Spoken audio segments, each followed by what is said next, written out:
정신하고 귀하고 뭔 상관이래? 아유, 정신도 결국은 신경이고요. 그리고 청신경도 결국은 신경입니다. 안녕하세요. 힘찬게 한방병원 임기성 원장입니다. 오늘은 이명의 단계에 대해서 말씀드리고 싶습니다. 이명 단계, 내가 어디에 속한지를 알아야 예후가 결정이 되고 그 다음에 치료 계획이 짜지겠죠. 중요한 얘기였습니다. 자, 시작하겠습니다.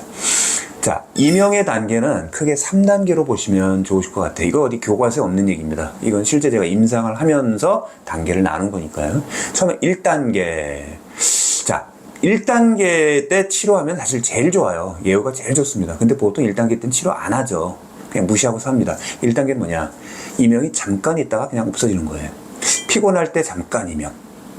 그냥 무시하고 살죠. 자, 그런데 이때 꼭 원인 찾아보시면 좋겠어요. 잠깐 있다 사라지더라도 혹시 어떤 원인이 있는지 찾아보시고 그 원인을 해결하면 진행이 안 됩니다. 제일 좋죠. 적이 넘어오기 전에 그때 미리 막으면 제일 좋잖아요. 이게 1단계예요. 자, 그러면 그때 나타나는 원인들이 뭐가 있을까? 그 원인에 따라서 이제 패턴이 이제 구분이 되겠죠. 그건 2단계 때 설명하겠습니다. 자, 2단계입니다. 2단계는 뭐냐면 잠깐 소리 났다가 없어지는 게 아니라 거의 하루 종일 소리가 나는 거예요. 그럼 이제 2단계에 속합니다. 2단계가 되면은 동반되는 게 있습니다. 청력이 떨어집니다. 근데 2단계만 돼도 아직은 대화 나누는데 지장은 없어요. 그래서 본인은 난 청력은 괜찮다고 얘기해요. 자기 본인 보고 이거 청력이 떨어져서 오는 병입니다. 내가 뭔 소리야? 난 말 잘 들어. 왜 그래? 역정을 내신 분들이 많은데 그 이유는 이렇습니다. 대화를 나누는 구간은 아직은 손상은 덜 받으신 거예요. 그런데 고음에서, 고주파에서 떨어진 게 초기 난청입니다. 그럼 대화는 아직 지장은 없어요. 근데 잘 확인해 보세요. 사람들 많은 데서는 이미 조금 대화 나누는 게 어렵다는 걸 많이 느껴집니다. 그리고 사람들 많고 시끄러운 데는 굉장히 싫습니다. 이게 고주파 난청, 초기 난청의 특징 중에 하나예요. 예. 자, 그래서 대화 나누는데 지장은 없지만 이미 고주파 난청이 오고 거의 하루 종일 이명이 난다. 물론 조용할 때 이명이 난다 그러지만 어쨌든 날마다 나는 거죠. 날마다 이명이 있는 분들은 2단계 이명입니다. 이 정도까지 가시면 아무래도 1단계보다는 어렵지만 3단계보다는 쉽잖아요. 전 꼭 당부드리고 싶은 게 2단계 때 꼭 고치시면 좋겠어요. 여기서는 적어도 3단계로 가면은 예후도 좋지 않고요. 이미 좀 사는 게 많이 괴롭습니다. 그래서 2단계 때 꼭 고치면 좋겠고 2단계 안에서도 또 단계를 나눌 수가 있겠죠. 거기서 또 이제 패턴이 그럼 나눠지는 건데요. 자, 큰 패턴이 있고 정말 작은 패턴이 많아요. 그러니까 패턴을 얘기하면은 뭐 10개, 20개가 넘어갈 수도 있는데 대표적인 얘기만 조금 말씀을 드릴게요. 첫 번째, 잠을 잘 자는지예요. 수면제를 먹는지 안정제를 먹는지.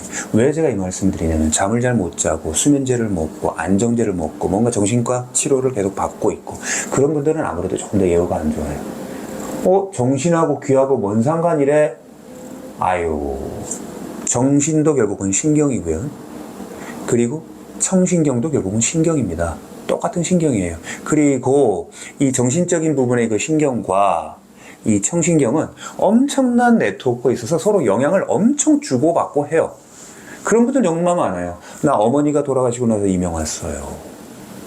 그 다음에 이명 오고 나서 너무 우울하고 막 그냥 디프레스가 돼서 못 살겠어요. 이런 분들 너무 많거든요. 영향을 주고받죠. 그래서 정신적인 부분에 문제가 있냐 없냐도 예후에 중요하고 패턴이 중요합니다. 그래서 아까 제가 2단계라고 그랬는데 정신적인 문제가 있어. 그럼 벌써 2.5단계예요. 근데 괜찮아. 그럼 게 아직 2단계. 자, 하나 더 있어요. 저희가 확인하는 세포 에너지 검사가 있습니다. 결국은 이 달팽이관에 있는 청각세포가 얼마나 에너지 좋게 움직여주냐가 관건이니까 이 에너지가 그래도 그럭저럭 버텨주느냐 에너지가 많이 떨어져 있느냐예요.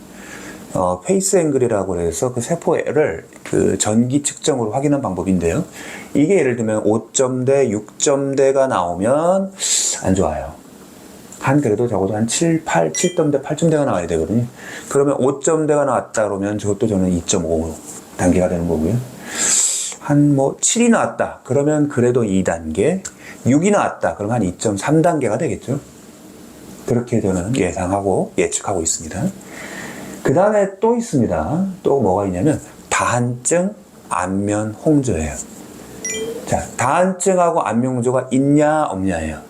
그게 만약에 심하고 어려서부터 그랬고 벌써 20년 됐고 30년 됐고 그래서 다한증과 안면 홍조가 심한 분이라면 그것도 벌써 저는 한 2.5단계가 되시는 거예요.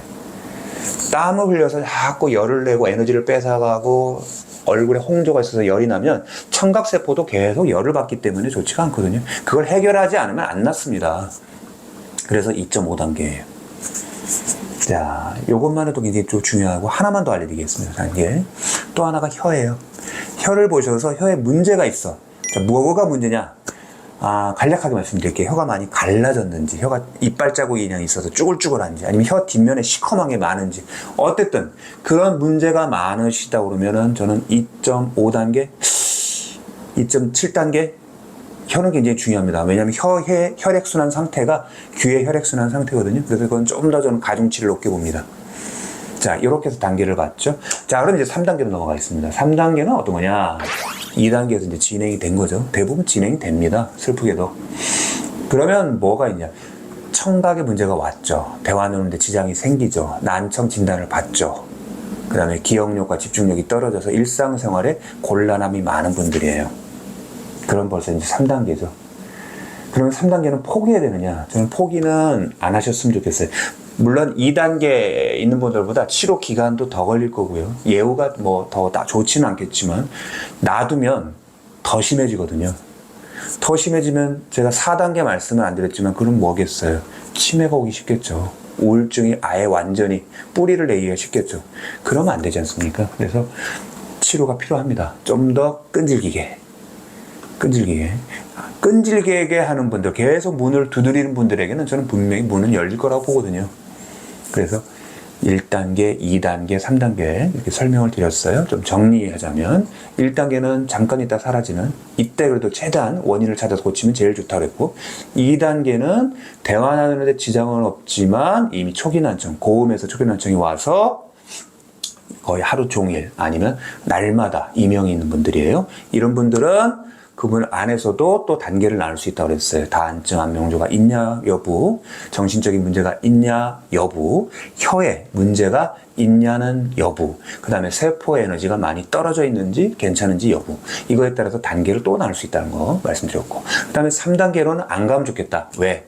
기억력과 집중력이 이미 많이 현저히 떨어지고 난청 진단까지 받은 분들이기 때문에 거기까지는 안 가면 좋겠다. 하지만 3단계에서도 포기하지 말고 치료를 하셔야 4단계로 가는 걸 막고 끈질기게 문을 두드리면 문은 열릴 수 있을 것이다 라고 말씀드렸습니다. 오늘은 여기까지입니다. 감사합니다.